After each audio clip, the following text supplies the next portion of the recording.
Welcome to Fall Asleep Fast channel, where we explore the cosmos through calming bedtime science videos, gently unwrapping the universe's secrets to help you drift into rest tonight. Let go of the day and join us on a soft journey through a world where science meets dreams, guided by the harmonious 430 Hz Earth frequency. As you settle in, imagine yourself floating weightlessly among the stars. Picture the gentle glow of distant nebulas and the quiet dance of planets in their orbits.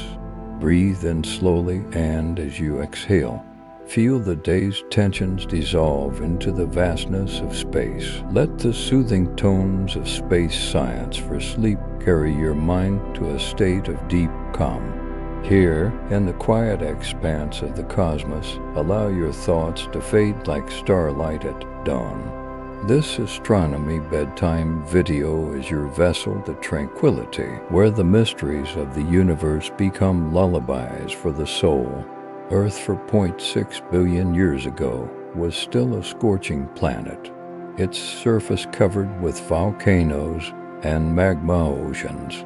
It was in such a harsh environment that the spark of life, after a series of incredible coincidences, was quietly ignited in the ocean. The miracle descended just so silently.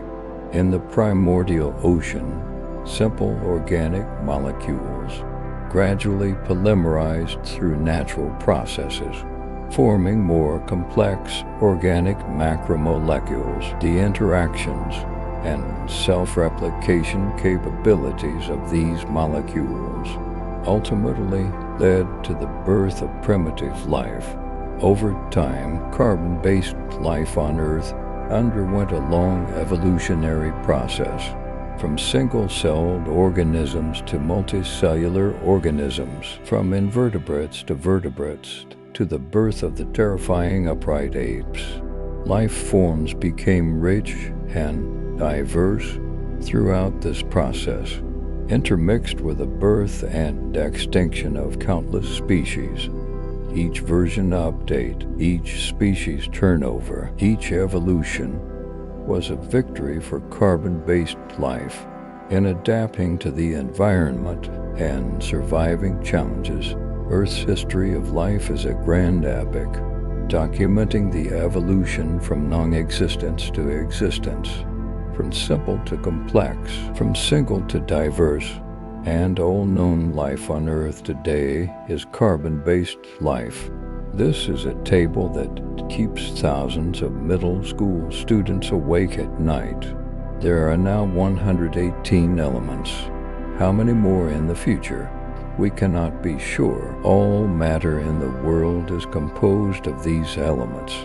They cannot be broken down further by chemical means.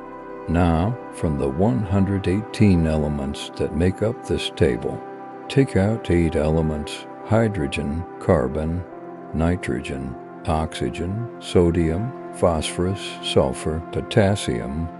Our story today begins with these 8 elements. The most essential elements constituting life are these 8. Among them, one element dominates all of life. In science fiction, we often hear a term, carbon-based life forms. Yes, we are carbon-based life forms. Organic chemistry is essentially carbon chemistry. Why carbon? This starts with the atomic structure. Various atoms can bond together due to the action of chemical bonds. Specifically, it's because the number of electrons in their outer shells differs. The most stable among them are the 6 brothers in the far right column of the periodic table: helium, neon, argon, krypton, xenon, radon. Please say it with me again. Helium, neon, argon, krypton, xenon, radon, except for helium, which has 2 electrons in its outer shell because it only has 2 electrons total. The other 5 brothers all have 8 electrons in the outer shell. This is the most stable structure, so they are called inert gases. Later, in laboratories, people used methods to break the myth that they could not form compounds. So they are also called noble gases. The lifelong pursuit of all atoms is to achieve the stable structure of 80 electrons in the outermost shell, but except for the noble gases column, all other elements happen to have fewer than 8 electrons in their outer shell. For example, the oxygen atom, although it has 8 electrons in total, they are distributed into shells. The first shell has 2 electrons. The second shell has 6 electrons.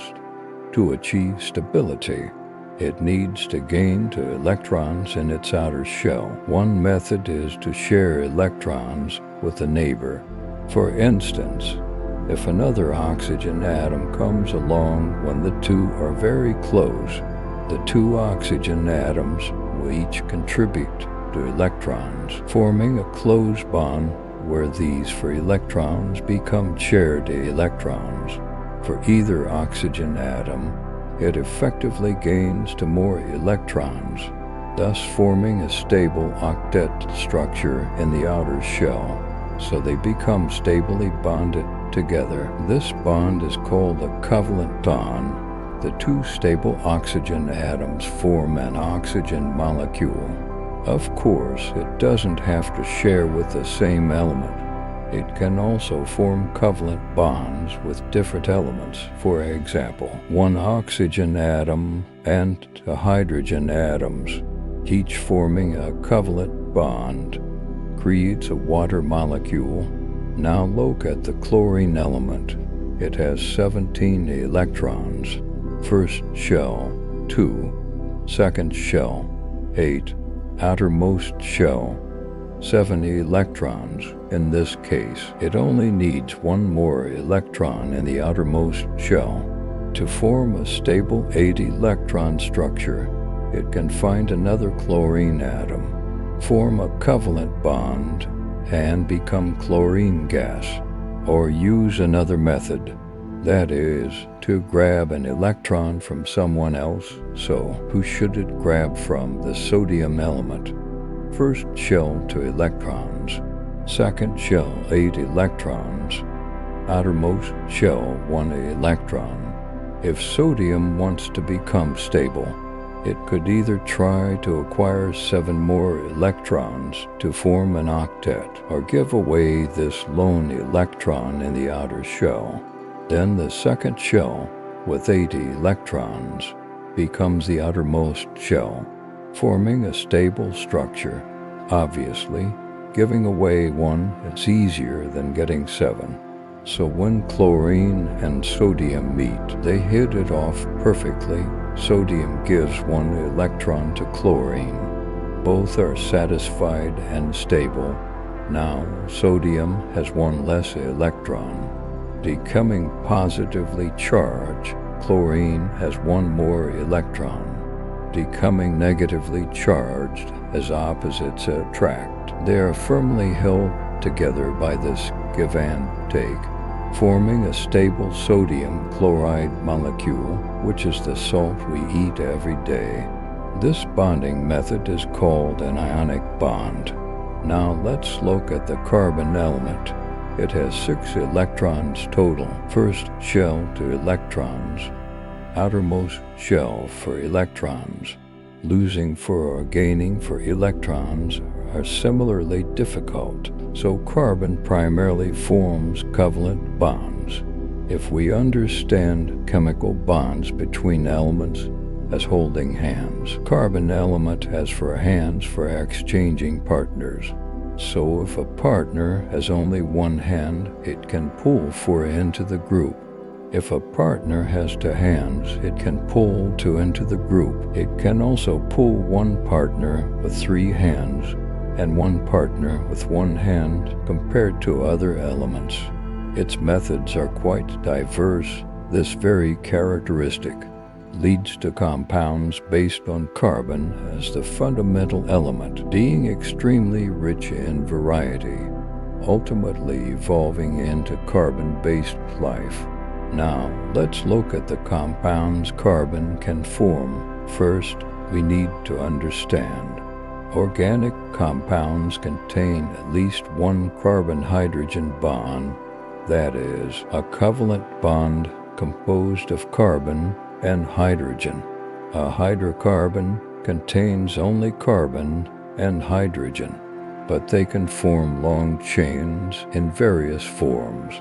Carbon-carbon bonds form the backbone. Carbon-carbon bonds can be single bonds, double bonds, or triple bonds. The remaining positions are bonded with hydrogen. Hydrocarbon chains can be long or short, can be branched or cyclic. If we add a little oxygen to the carbon-hydrogen combination, it can form propanetriol, also called glycerol. This can also form different types of fatty acids, for example, long-chain fatty acids. These are all composed of hydrocarbons, incorporating some oxygen elements. One glycerol and 3 fatty acids can form a triglyceride, also known as the enemy of those who care about appearance. Fat. Fat helps us store energy. If we add a bit more oxygen, sugars are formed. They don't form long chains, but rather ring structures. One sugar is the fuel of life and a regular in hospital for drips. Glucose. Most organisms use glucose for energy. Of course, there are many other types of sugars, like fructose, sucrose, lactose. All are sugars we humans frequently consume. There are 2 sugars with only 5 carbon atoms that are crucial for life, for carbons form a ring. One carbon hangs outside. The one on the left is called ribose. The one on the right has one less oxygen atom than the left. It's called deoxyribose. A lone sugar molecule is called a monosaccharide. Monosaccharides can link together to form polysaccharides. Plants produce a polysaccharide made from many glucose molecules polymerized together. Its name is starch. It is a source of energy for organisms. If the bonding structure of glucose differs slightly, it forms another different polysaccharide called cellulose. It is stronger and more robust than starch. It is the main component of plant cell walls. Wood, celery fibers, potato skins, etc. are all composed of cellulose. Cellulose is the oldest and most abundant natural polymer on Earth. Although it cannot be absorbed by the human body, it is one of the 7 major nutrients for humans. A well-known function is promoting bowel movements. Eating more leeks is good for the body, applicable to both men and women. What happens if we add nitrogen? When we add an amino group to an organic acid with 2 carbons, an amino acid is formed. There are many structures of amino acids. Theoretically, there are countless possibilities. But in our bodies, there are mainly 20 types. Their molecular structures look like this. The unique thing about amino acids is any 2 can link end to end, forming a peptide bond. Forming a peptide bond. A group with 2 amino acids is called a dipeptide. The dipeptide also has the same tail. Then the 3rd, 4th, and nth amino acids are linked. This transforms it into a polypeptide. These polypeptide chains have many sites. With tiny amounts of charge, they attract or repel each other. These forces twist some parts of the polypeptide chain into loops, called alpha helices. Other parts, through repeated folding, form beta sheets of varying flatness. The side chains hanging outside these polypeptide chains. Some are hydrophilic, some are hydrophobic.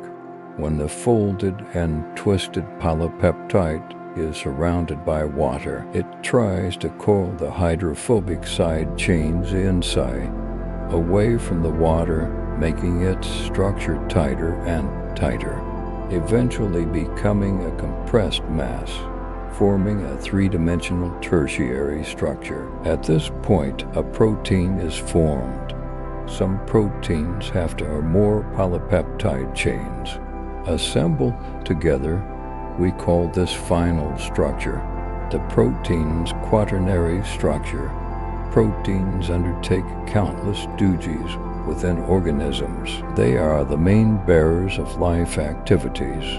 Now, let's turn our attention to another type of nitrogen-containing organic matter.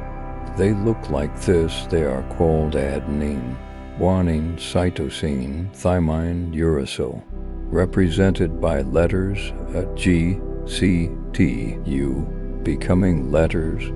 Does it look familiar? Of course, this isn't the gene as we commonly imagine yet, because we still need to add some other things for these bases. C, G, U have an attraction with ribose. For example, when beta combines with ribose, it yields a substance called adenosine. Now we need phosphate to appear. When we discussed sugars earlier, we mentioned that ribose has a ring structure, but one carbon is outside the ring. Phosphate now comes and bonds with this protruding carbon, forming adenosine monophosphate, code AMP. Attach another phosphate, forming adenosine diphosphate, code ADP. Add one more phosphate to form adenosine triphosphate. Its code is ATP. Those who have studied biology probably all know ATP. When we need to consume energy, we all require ATP to trigger the process. It can be understood as the key to life activities. We'll talk about the details later. Of course, besides beta being able to synthesize ATP, bases C, G, you can also synthesize their corresponding nucleoside phosphates called CTP, GTP, UTP respectively. Let's return to ribose again.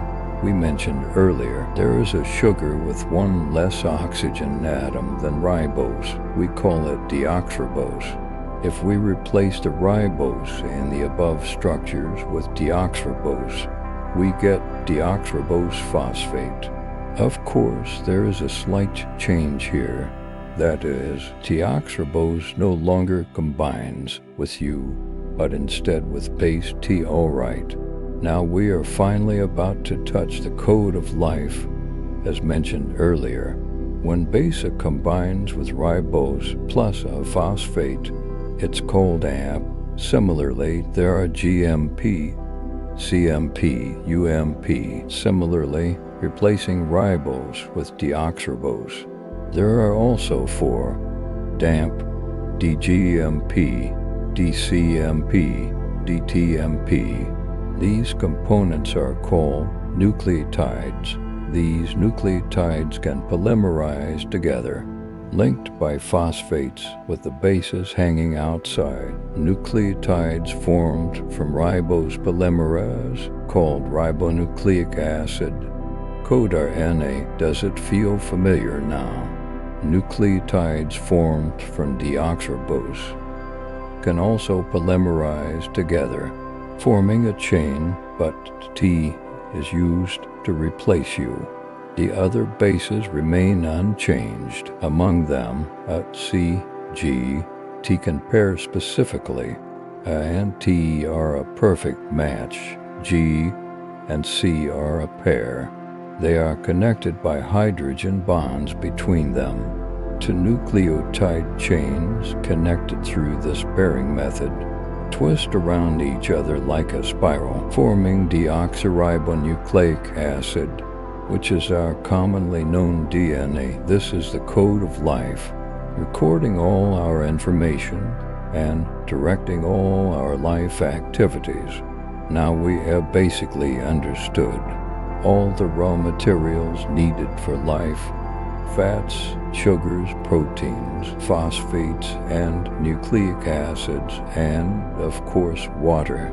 If we mix all these together, can life be produced? Of course, it's not that simple. Everything has just begun. They need to create a room for themselves.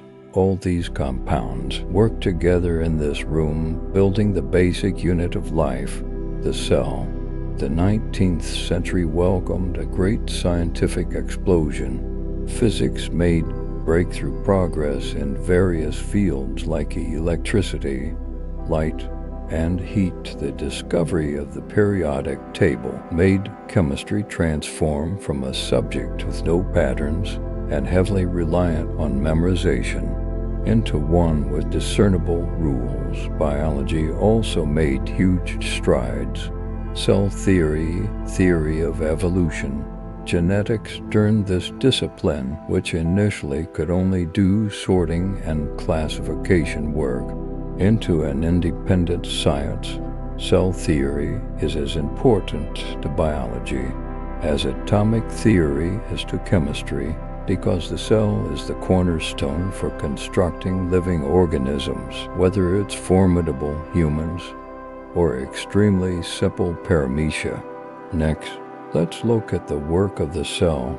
Earlier, through organic chemistry, we understood the basic substances of life, but simply putting these substances together doesn't make a cell. A most basic set of cellular equipment needs to possess the following components: an instruction manual, a set of RNA that can read and understand the instructions, and ribosomes, and finally a membrane responsible for packaging all these things, and the package cytosol. Only when these component products are gathered together can they form the basic unit of life. Of course, this is the most rudimentary state. Prokaryotes mainly include bacteria and archaea. For example, E. coli in our intestines is a prokaryote, and the organisms it can see with the naked eye all belong to that large category, eukaryotes. What are eukaryotes? We can understand them as organisms that truly have a nucleus. What is it? The cell nucleus. Compared to the simple shack of prokaryotes, the eukaryotic cell is a resplendent palace. A small portion of eukaryotes exist as single cells. The majority are multicellular organisms. Organisms we can see directly with our eyes are all eukaryotes. For example, you, me, him. The mosquitoes I hate the most, the flies you hate the most, the roses he likes the most, etc. Eukaryotic cells come in diverse shapes, and their sizes vary considerably.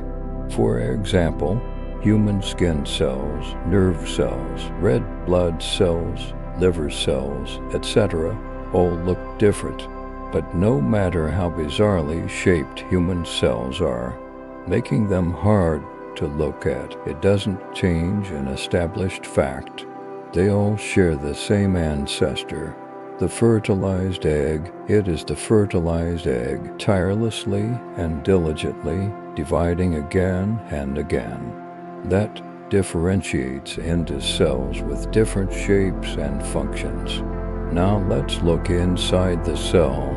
Every eukaryotic cell basically has the following components: an inner membrane enveloping the DNA, forming the nucleus, the mitochondrial workshop responsible for producing the engine, ATP, the endoplasmic reticulum workshop, covered with ribosomes, used to manufacture proteins. In the cytosol within the cell, there are free ribosomes, whose function is also to form proteins, and the courier, the Golgi apparatus. is responsible for sorting, packaging proteins, and transporting them to their workplaces. The outer layer is the plasma membrane, packaging and wrapping all these substances together. This is a typical eukaryotic cell. Of course, this is the most basic composition of a eukaryotic cell. Some cells have some special structures. Plant cells are slightly different. Besides the components mentioned above, outside the plasma membrane, there is also a cell wall, mainly composed of cellulose and other polysaccharides. Because plants have roots but no legs, cannot walk to the river to drink water, so plant cells store water between the plasma membrane and the cell wall inside plant cells. There is also a special component different from animals. Chloroplasts use to take in carbon dioxide and produce glucose and oxygen. The secret of life is entirely hidden in the DNA. How is this actually achieved? In fact, cells function primarily by relying on various proteins. We learned it earlier about the 4 levels of protein structure and know that proteins are folded polymers. Although protein structure is complex, if the given amino acid sequence is fixed, the protein will always fold in exactly the same way. This might sound a bit unbelievable. The polypeptide chain is so long. How can protein folding be the same every time? But many experiments have confirmed that it is indeed so. Later, more theories in this area provided further refinement. We won't delve into that here. Of course, proteins can also fold incorrectly. Then they protein conformation diseases, such as Creutzfeldt-Jakob disease, Alzheimer's disease, Down syndrome, etc. But this is not our focus today. We just need to know. For a cell to make a protein, it only needs to remember the sequence of the polypeptide, and what remembers this sequence is the DNA. This list of protein sequences is hidden within the DNA molecule. We can also use a more familiar term, that is, the genome. The Human Genome Project, launched last century, determined the nucleotide sequence, composed of all approximately 3.1 billion base pairs in human chromosomes. The genome stores life's information through various base pairings, and the cell reads this stored information to manufacture proteins. How does this process work?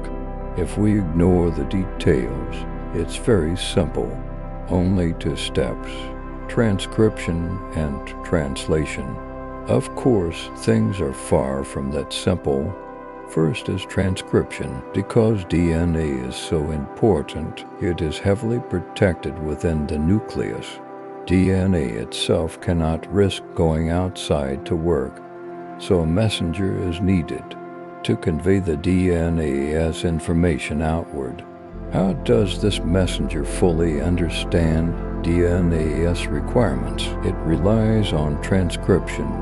Transcription can be understood as copying the standard answer word for word onto another notebook. A DNA strand consists of 2 deoxynucleotide chains twisted and paired together, called the double helix structure. These 2 deoxynucleotide chains are composed of 4 types of bases in complementary pairs. The 4 bases are a G, C, T. The pairing rule is simple. A always pairs with TC, always pairs with G. So, to transmit DNA's information is simple. Just follow this rule to pair, and create another complementary strand after pairing is complete. It's equivalent to copying the information once. This paired strand is equivalent to having copied the DNA's information. Then it can leave the nucleus and go outside to guide protein synthesis. So the first step of transcription, unwind the double helix. This requires an enzyme to participate in the work called RNA polymerase. You can think of it as the safe key keeper for DNA's house. When transcription is needed, RNA polymerase goes to the specified location on the DNA, unwinds, and opens the double strand. Free ribonucleotides in the nucleus. According to the pairing principle, attach one by one inside the polymerase. CAT it adds to the RNA chain, CAG, ACCAC, add a G.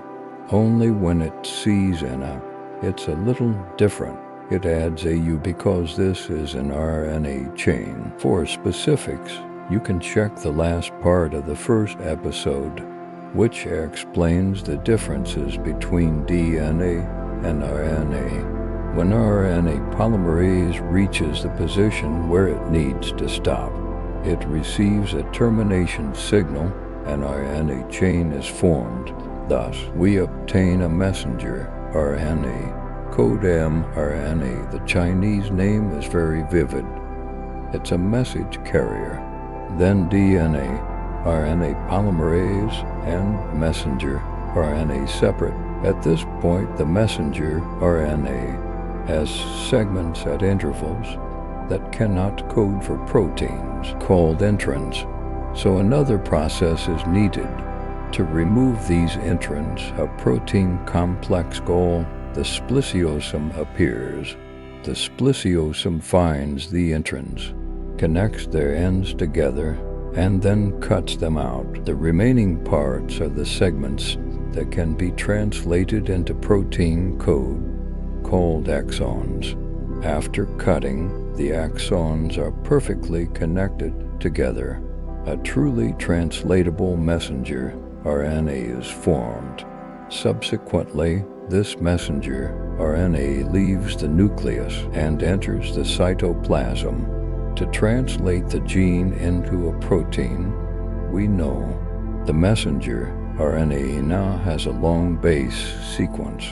The cell reads this messenger RNA information. Every 3 bases form a word called a codon. For example, AUC, GAC, CGG, etc. Guess if there's UGG. Each codon pairs with an amino acid. If we group the 4 bases into sets of 3, there are 64 possible combinations.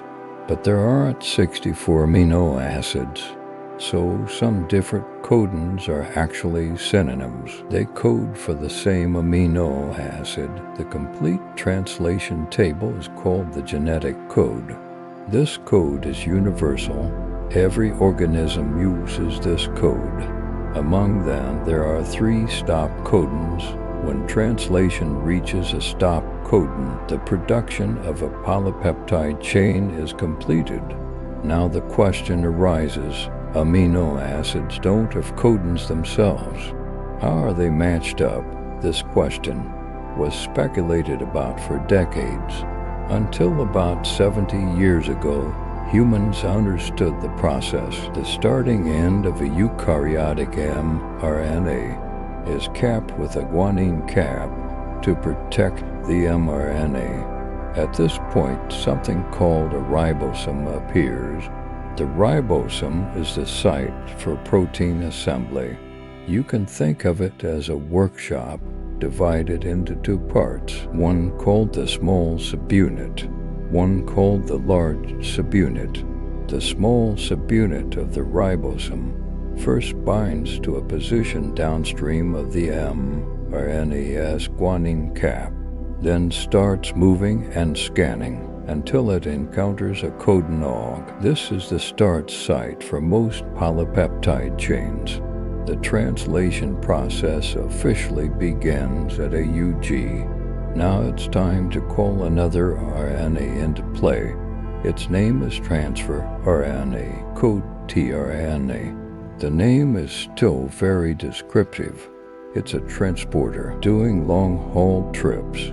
The head of the tRNA has 3 bases called the anticodon. The tail has a binding site for an amino acid. Why is it called the anticodon? It's opposite to the mRNA's codon. If it weren't opposite, how could they pair? For example, check the codon table.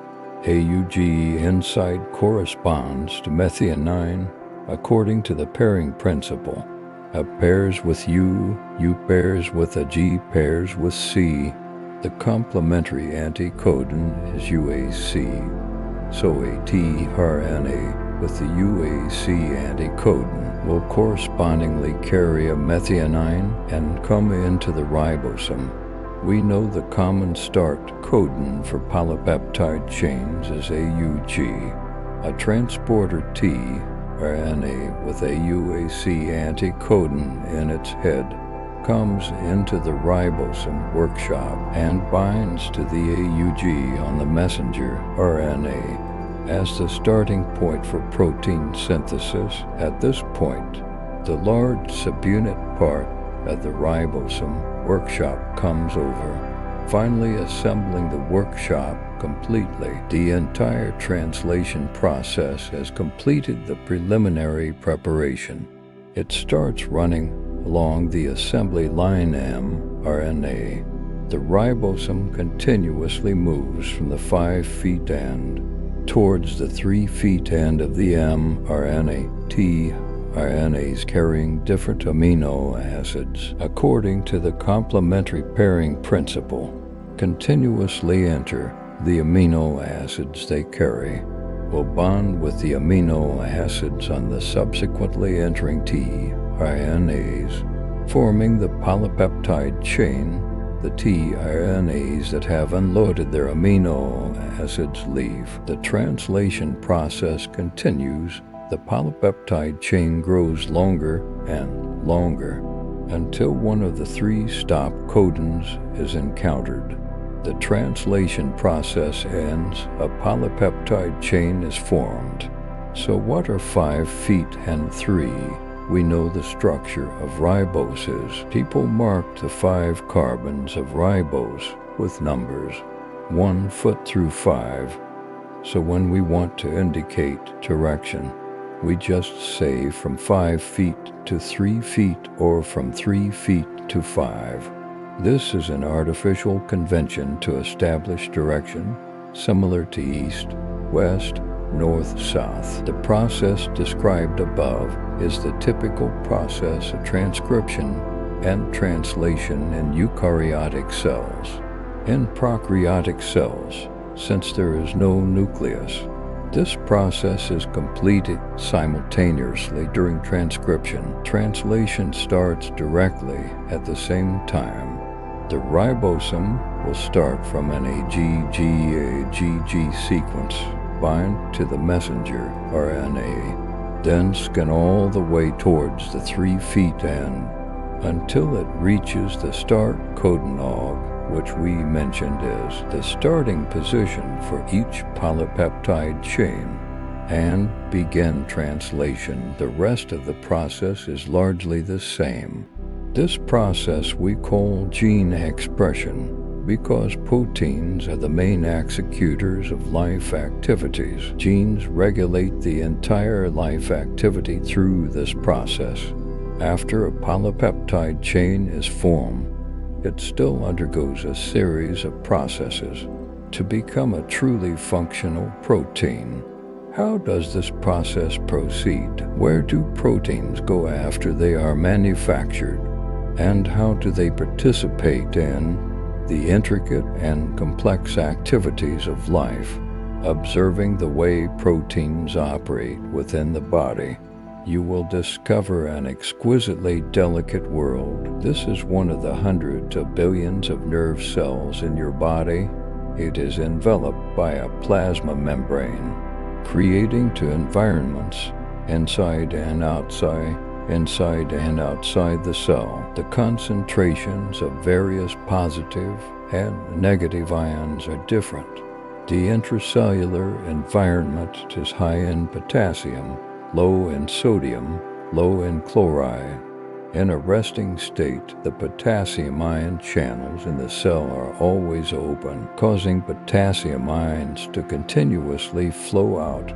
The cell also forms an electrical potential difference, positive outside and negative inside. For nerve cells, this potential difference is minus 70 millivolts, called the resting potential. When a nerve cell receives a stimulus on the cell membrane, a small number of highly excitable sodium ion channels open. Because the concentration of sodium ions outside the cell is very high, they spontaneously pass through the sodium ion channels, flowing from the high concentration outside the cell to the low concentration inside. Sodium ions carry a positive charge, causing the potential difference inside and outside the cell to begin to decrease. When it reaches a threshold of minus 55 millivolts, a large number of sodium ion channels open. Positively charged sodium ions begin to rush in frantically, causing a rapid increase in positive charge inside the cell, and the potential rises sharply. When the potential inside and outside the cell rises to plus 20 millivolts, a large number of potassium ion channels on the cell membrane open. Positively charged potassium ions begin to flow out frantically from inside the cell. Meanwhile, sodium ion channels begin to inactivate, preventing the influx of positively charged sodium ions from outside. The massive outflow of cations allows the potential inside and outside the cell to gradually return to the previous resting potential level of minus 70 millivolts. What is this process used for? This is a nerve cell. Some of you might have guessed already. This is the process by which nerve cells send instructions to the body. This excitation process is called an action potential. The electric current generated by the action potential is conducted outward, causing the body to react. After this process ends, although the potential has returned to the minus 70 millivolt level, another problem arises. The ion content inside the cell has changed. Sodium ions have increased due to the previous massive influx, and potassium ions have decreased due to the massive outflow. Compared to the high potassium, low sodium environment mentioned at the beginning, it's already different. So by what means does the cell return to its previous state, including the channels mentioned earlier, and the subsequent recovery of state? All of this requires the help of proteins, the process of gene expression into a polypeptide chain. But there's still much to be done before it truly becomes an active protein. During translation, the polypeptide chain first synthesizes a signal peptide of about 15 to 30 amino acids. Receptor proteins on the endoplasmic reticulum recognize this signal peptide and bind to it after recognition, then generating a channel. The peptide chain slowly enters the endoplasmic reticulum through this channel. Subsequently, the signal peptide is hydrolyzed by signal peptidase inside the membrane. In fact, this process begins shortly after translation starts, meaning the peptide chain is synthesized while simultaneously entering the endoplasmic reticulum. The peptide chain within the endoplasmic reticulum is processed, modified, and folded by a series of enzymes. You can understand it as needing to groom oneself properly before going out maybe hanging some decorations or perhaps giving them a haircut, changing into new clothes, etc. Then the polypeptide chain undergoes folding. The primary structure of the protein determines the protein's higher level structures, but this process also requires the help of various enzymes. For example, protein disulfide isomerase breaks the disulfide bonds in proteins and reforms the correct disulfide bonds. Of course, even with the help of various enzymes, there can still be some protein folding errors. If a protein folding error is identified, it first checks if it can be repaired. This requires the help of molecular chaperones to restore the structure of the misfolded protein. If it cannot be corrected or repaired, it calls proteases to degrade it. The vast majority of natural proteins can spontaneously form stable native structures. About 10% to 20% require the help of molecular chaperones to achieve the correct structure. Also, about 20% of polypeptide chains cannot form the correct three-dimensional structure and are degraded by proteases. Finally, a preliminarily mature protein is produced. It enters a secretory vesicle. The secretory vesicle is then transported to the Golgi apparatus. The Golgi apparatus further modifies various proteins, then sorts and sends them to their respective destinations. So the Golgi apparatus is like a parcel sorting station. Every cell has its own transport system. A group of couriers called motor proteins walk along the microtubule highways inside the cell, carrying proteins that might be several times their size, from inside the cell to the workplaces where they are needed to perform their functions. So what exactly can proteins be used for? Potassium ion channels and various enzymes, motor proteins, etc. All of these, without exception, are proteins. Without them, there would be no life. Let's first take a look inside the cell. The entire cell is wrapped by a thin cell membrane. This membrane is called the plasma membrane. The plasma membrane has a bilayer structure, mainly composed of a type of molecule called phospholipids. Phospholipid molecules are like big-headed dolls. Their large head is charged, hydrophilic. The two tails are uncharged, hydrophobic. Two phospholipid molecules connect tail to tail, back to back, forming a bilayer structure. The charged heads face outward, one set towards the outside of the cell, one set towards the inside. Because the heads are charged, they block other ions, polar molecules, and any large molecules from passing through. Previously, we said the skin is the body's defensive great wall. Well, the plasma membrane is the cell's city wall, used to protect the substances inside the cell membrane. But this creates a problem. The cell also needs to exchange materials with the outside world. When the cell needs to bring things inside or send substances from inside the cell out, what should it do? There are many methods, mainly divided into passive transport and active transport. First, let's review a concept. When two liquids of different concentration are together, the higher concentration will diffuse towards the lower concentration. This is a physical process. It doesn't consume energy. You can understand it as people squeeze more easily from a crowded area to a less crowded one, inside and outside the cell membrane. The concentrations of various substances are different, so Many will spontaneously move from high concentration to low concentration. This method of substance transfer is called passive transport. Of course, passive transport also has many different types.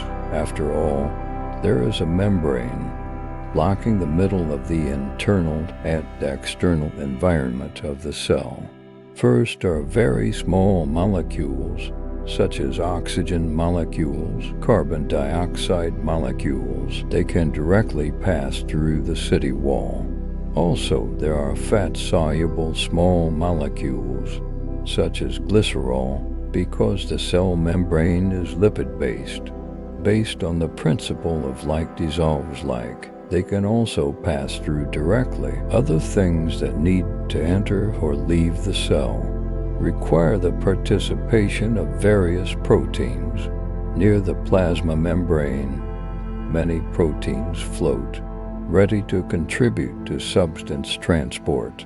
First are channel proteins. They form a channel, allowing substances that pass the verification of identity to pass directly through, but each channel only allows one type of molecule or ion to pass through, mainly divided into two types: channel proteins and carrier proteins. For example, aquaporins only allow water molecules to freely enter and exit, equivalent to a big hole opened in the city wall without a city gate.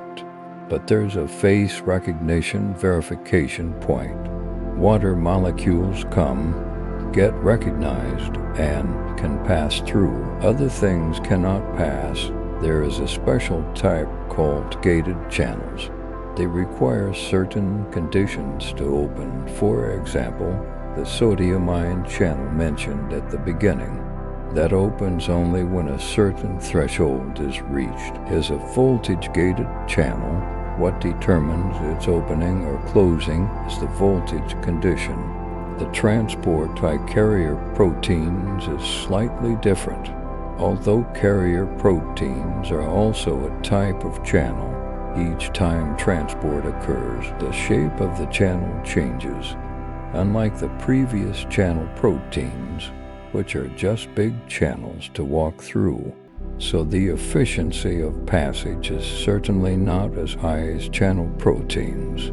For example, the energy block glucose molecule entering the cell relies on carrier proteins. All the transport methods mentioned above involve movement from high concentration to low concentration.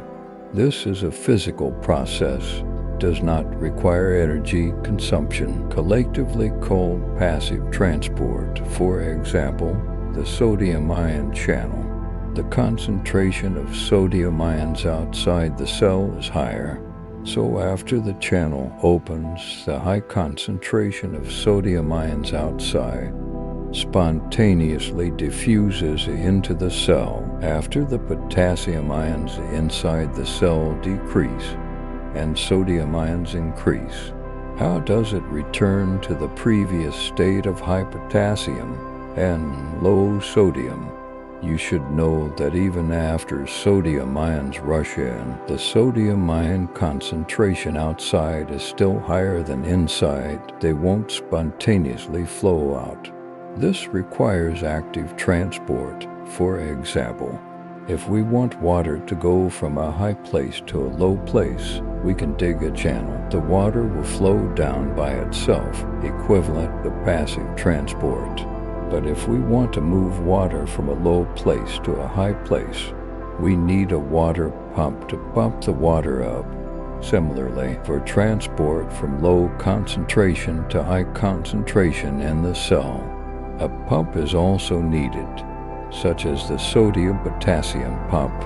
This pump is also a membrane protein with binding sites for potassium ions, sodium ions, and phosphate groups. 3 sodium ions first bind to this membrane protein inside the cell.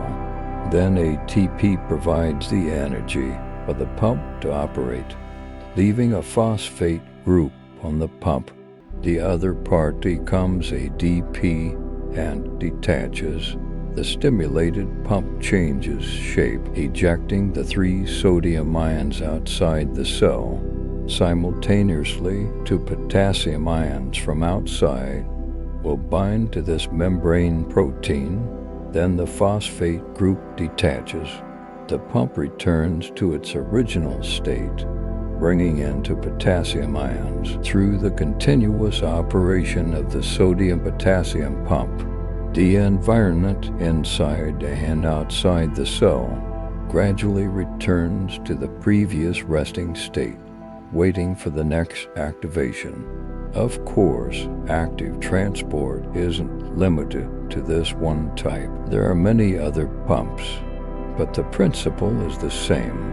It actively transports from low concentration to high concentration areas. This requires energy consumption. Active transport also uses carrier proteins. Besides the above two transport methods, cells also exchange materials with the outside world through another way, that is endocytosis and exocytosis. The purpose of this process is mainly for large molecules. Of course, there are also some small molecules, such as neurotransmitters, that also enter and exit through endocytosis and exocytosis. Endocytosis and exocytosis also require the help of working proteins. When working proteins, under the action of ATP, pull a region of the plasma membrane inward, endocytosis begins. Whatever is bound to the outer surface of the membrane will be sealed within a small vesicle. Then the vesicle detaches from the membrane and enters the cell. After entering the cell interior, the vesicle's membrane ruptures and the material inside can be utilized. Exocytosis is the complete opposite. Of course, the entire process doesn't happen randomly. It requires confirmation of information by receptor proteins on the cell surface before it proceeds. A typical example is the phagocytosis by macrophages. Some cunning viruses also exploit this mechanism to trick the cell, allowing themselves to enter the cell interior for replication. These molecules that enter the cell are broken down and reassembled in new ways. This process is called cellular metabolism. For example, if a protein comes in, it is broken down into amino acids. This is catabolism, and assembling amino acids in the cell into new proteins is anabolism. Each metabolic process requires the help of various proteins, generally mainly various special enzymes, observing the process of gene expression into proteins. You'll find I mentioned various enzymes. For example, RNA polymerase that helps with transcription, and isomerases that help with protein folding. All are proteins without the help of enzymes. Metabolism cannot proceed, and the human body needs to burn glucose to provide energy or metabolism. A lot of glucose goes directly to the liver. At this time, liver cells produce a glycogen protein. This protein can bind to glucose molecules. The liver stores them for later use when needed. The liver can mobilize catabolic enzymes to break down glycogen into glucose monomers. This free glucose enters the bloodstream, and oxygen cannot move alone after entering the body. It needs a protein called hemoglobin to carry it. When blood delivers glucose and oxygen to all the cells throughout the body, the cells oxidize glucose and use the released energy to build ATP. We can feel the effect of ATP when we exercise. In muscles, ATP encounters myosin the myosin head. ATP continuously activates, pushing the actin fibers, causing muscle contraction. This allows the organism to move. If you've made it this far without falling asleep, you've only seen the tip of the iceberg of how proteins control the operation of life. In reality, a cell is not a random arrangement of a mass of substances, but rather a factory filled with various proteins. It is the precise and efficient work of these proteins that allows our bodies to function normally. All right, my fellow cosmic traveler, let's gently conclude our stargazing here. As the universe itself settles into stillness, now allow me to guide you into silence. Release all wonder and curiosity, and simply rest in this peaceful expanse. Soon, my words will dissolve into space, leaving only the timeless artwork of the cosmos and a stream of carefully woven music resonating at 430 Hz. This frequency is known to harmonize with Earth's own natural vibration and the quiet pulse of your being, easing your mind and leading you toward restorative sleep. Now, settle into your softest posture. Slowly let your eyelids fall or maintain a dreamy gaze upon the stars. May you surrender every burden to the void as your awareness floats on melodic waves, drifting into infinite serenity. Good night and dream deeply. We'll wander the cosmos together again soon.